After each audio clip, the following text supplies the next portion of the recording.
Olá! Hoje a gente tem em mãos um material, olha, realmente intrigante. São trechos do livro Profecias, do Pietro Ubaldi.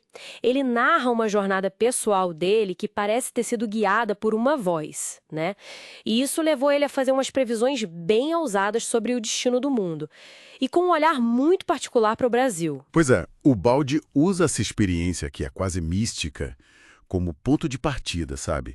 Para defender que existe sim uma inteligência maior direcionando os acontecimentos globais. Nossa conversa hoje vai focar em destrinchar um pouco essas ideias dele sobre ciclos históricos, o significado das grandes revoluções e, claro, o futuro que ele enxergava, especialmente esse papel de destaque que ele atribui ao Brasil nos escritos dele. Perfeito. Então, vamos começar por essa base pessoal que você mencionou. O Balde conta que recebia instruções diretas dessa sua voz, que o orientou até na decisão de vir para o Brasil lá em 1952, né? Ele via as dificuldades que superou, tipo organizar a viagem, garantir o sustento contra tudo e todos, como provas concretas, quase milagres mesmo, que confirmavam a missão dele. Exatamente.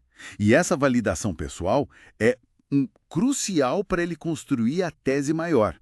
Aquela de que a história não é um caos, sabe? Mas obedece a leis. Ele chama de biológicas e espirituais. Um pensamento que guia a evolução coletiva. O ponto-chave aqui é como o Balde tenta juntar duas coisas. O que na época podia ser visto como um certo darwinismo social. Aquela luta pela sobrevivência entre nações, né? Com uma visão espiritual. Ele argumentava que essa competição era, na verdade, parte de um plano divino. Um plano de depuração, de evolução moral. Ele usa a Revolução Francesa e a Era Napoleônica como exemplo desse ciclo. Ah, interessante esse exemplo do ciclo. É, um sistema antigo se esgota, aí a Revolução traz ideias novas, no caso, a liberdade política, depois vêm as guerras, que espalham essas ideias, muitas vezes à força, e por fim elas são absorvidas, adaptadas pelos povos. Que leitura! E como ele aplica isso a outros momentos. Ele falou da Revolução Russa também, certo? Falou sim.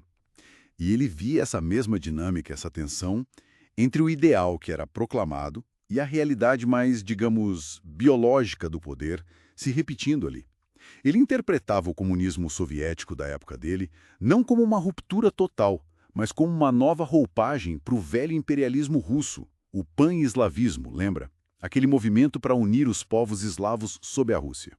Hum, Por isso ele questionava se a Rússia teria mesmo a capacidade de liderar uma renovação espiritual global. quer dizer que, para o Baldi, a função histórica da Revolução Russa seria mais de destruir o velho mundo, aquela Europa que ele via como cansada, materialista, do que construir algo genuinamente novo e espiritualmente elevado. Precisamente, ele contrastava a ideologia da libertação econômica com a prática que ele observava. Uma prática marcada pela violência, pela opressão, métodos que, para ele, eram incompatíveis com uma evolução de verdade. Na visão dele, depois da busca pela liberdade política, lá na França, e da tentativa de liberdade econômica, na Rússia, que ele considerava falha nos métodos, a humanidade estaria pronta.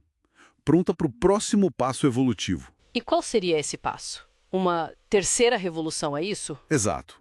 Uma revolução de natureza totalmente diferente. Espiritual.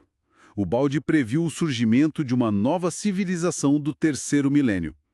Essa nova era não seria baseada na força militar, nem no poder econômico, mas sim no conhecimento profundo das leis espirituais, na bondade ativa, na vivência prática do Evangelho. Uau! Seria a libertação definitiva, né? Não de tiranos externos, mas da nossa própria ignorância, da nossa animalidade interior, os instintos egoístas, materialistas. E é aí que o Brasil entra em cena de forma tão central nos escritos dele, né?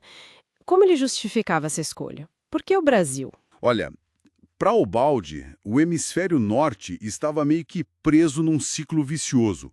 Conflitos, materialismo, luta pelo poder. Ele até usa metáforas fortes, como as bestas do apocalipse, e menciona a ameaça atômica da Guerra Fria como símbolo dessa decadência toda. Em contraste, ele via no Brasil qualidades que ele considerava únicas, uma índole que ele percebia como mais pacífica, mais tolerante e, principalmente, uma capacidade ímpar de promover a fusão das raças com amor, sem os ódios, as segregações que ele via em outros lugares. Ah, entendi. Essa mistura harmoniosa seria o terreno fértil para essa nova civilização espiritual florescer, então. Exatamente essa visão dele. O Brasil teria essa missão específica, sabe? De ser um refúgio, um centro de paz, de acolhimento para um mundo em crise, preparando o terreno para essa nova era espiritual. Faz sentido dentro da lógica dele. Pois é, e ele conecta isso a um momento decisivo que ele chama de plenitude dos tempos. Um ponto de virada quase apocalíptico, onde a humanidade teria que encarar as consequências dos próprios erros.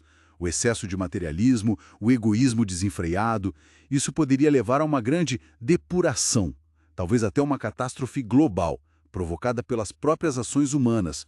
Um passo doloroso, mas necessário para o novo poder surgir. Nossa, e a salvação nesse cenário? Estaria em se realinhar com a lei divina, buscar a justiça, a fraternidade, ser justo, basicamente. Fascinante essa costura toda que ele faz entre história, espiritualidade, profecia.